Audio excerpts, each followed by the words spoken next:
ಅವ್ರ ಸರ್ವಿಸಲ್ಲಿ ಏನಾದ್ರು ಮಾಡಿದ್ರೆ ಊಟ ತಿಂದಾದ್ಮೇಲೆ ಗಿಲ್ಲಿ ತಿನ್ಬೇಕು. ರೂಲ್ಸ್ ಮಾಡಕ್ಕಾಗಲ್ಲ. ನೀನ್ ಯಾಕೆ ಎತ್ಕೊಂಡ್ ರಕ್ಷಿ ಅದು ಇಲ್ಲಿ ಎಷ್ಟು ಸಲ ಹೇಳ್ಬೇಕು? ಹೊಟ್ಟೆ ಸೋಡ್ಕೊಂಡು 12 ಜನ ಅವ್ನಿಗೆ ಹೇಳಕ್ಕಾಗಲ್ಲ. ನಿಮ್ಗೆ ನಾಚಿಕೆ ಆಗಲ್ವಾ? ಇಲ್ಲ ನಾಳೆ ನಾನು ತೋರಿಸ್ತೀನಿ ಬೇರೆ ಆಟ. ಬಿಗ್ ಬಾಸ್ ಇಂದು ರಾತ್ರಿ ಇಲ್ಲ ನಾಳೆ ನಾನು ತೋರಿಸ್ತೀನಿ ಬೇರೆ ಆಟ. ಬಿಗ್ ಬಾಸ್ ಇದೆಂತ ಬಿಗ್ ಬಾಸ್ ಗುರು ಅಲ್ಲ. ಈ ನನ್ನ ಮಕ್ಕಳು ಬಂದಿರೋ ಗೆಸ್ಟ್ಗಳು ಏನು ಬೇಕಾದ್ರೂ ಮಾತಾಡ್ಬೋದು. ಅದೇ ಅಲ್ಲಿರೋರು ಏನಾರು ಮಾಡಿದ್ರೆ ದೊಡ್ಡ ತಪ್ಪು.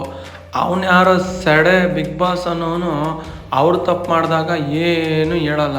ಅದೇ ಇಲ್ಲಿ ಅವ್ರನ್ನ ತಪ್ಪು ಮಾಡಿಬಿಟ್ರೆ ತಪ್ಪು. ನೆನ್ನೆ ನೋಡಿದ್ರೆ ಅವರೇ ರೋಸ್ಟ್ ಮಾಡು ಅಂತ ಅಂದರು. ಇವನು ರೋಸ್ಟ್ ಮಾಡಿದ್ರೆ ಓ ಅಭಿ ಅವರೇ ಮ್ಯಾನೇಜರ್, ನೀವು ಮ್ಯಾನೇಜ್ಮೆಂಟು, ನೀವು ಅವರು ಕರೆಕ್ಟಾಗಿ ಮಾಡಿದ್ರ ಅಂತಾರೆ. ಆ ನನ್ನ ಮಗ ಗುಬಾಲ್ಡು ಅವನು ನೋಡಿದ್ರೆ ಕರೆಕ್ಟಾಗಿ ಮಾಡಿಲ್ಲ ಅಂತಾನೆ. ಇಲ್ಲಿ ಯಾವ್ದು ಸರಿ ಯಾವ್ದು ತಪ್ಪು ಫಸ್ಟೇ ಹೇಳ್ಬಿಡ್ಬೇಕು, ಹಿಂಗೆ ಮಾಡಿರಿ ಹಿಂಗೆ ಮಾಡಬಾಡ್ರಿ ಅಂತ. ಪಾಪ ಅವ್ನು ರೋಸ್ಟು ಅಂದ ತಕ್ಷಣ ರೋಸ್ಟ್ ಮಾಡೋಕ್ಕೆ ಶುರು ಮಾಡ್ದ. ಇದು ರೋಸ್ಟ್ ಅಲ್ಲ, ಹಿಂಗೆ ರೋಸ್ಟ್ ಮಾಡಬಾರ್ದು. ಅವನೇನು ಕೆಟ್ಟ ಪದ ಯೂಸ್ ಮಾಡ್ದ, ಕೆಟ್ಟದಾಗಿ ನನ್ನ ಬೈದ್ನ. ನಾರ್ಮಲಾಗೆ ರೋಸ್ಟ್ ಮಾಡ್ದ. ಅವ್ನ ಮ್ಯಾನರಿಸಮೇ ಹಂಗೆ ಇರೋದು, ಹಂಗೆ ತಾನೇ ಮಾಡ್ದ. ಇನ್ನೇನಾದ್ರು ತಪ್ಪು ಮಾಡ್ದ ಇಲ್ವಲ್ಲ. ಇವಾಗ ನೋಡಿದ್ರೆ ಅವ್ರು ಬಂದಿರೋದು ಗೆಸ್ಟು ಅಥವಾ ಏನೋ ಹೋಟೆಲಿಗೆ ಬಂದಾಗ ಹೋಟೆಲ್ಲು ನೀವು ಗೆಸ್ಟ್ ಹೆಂಗಿರ್ಬೇಕು ಹಂಗಿರಬೇಕು.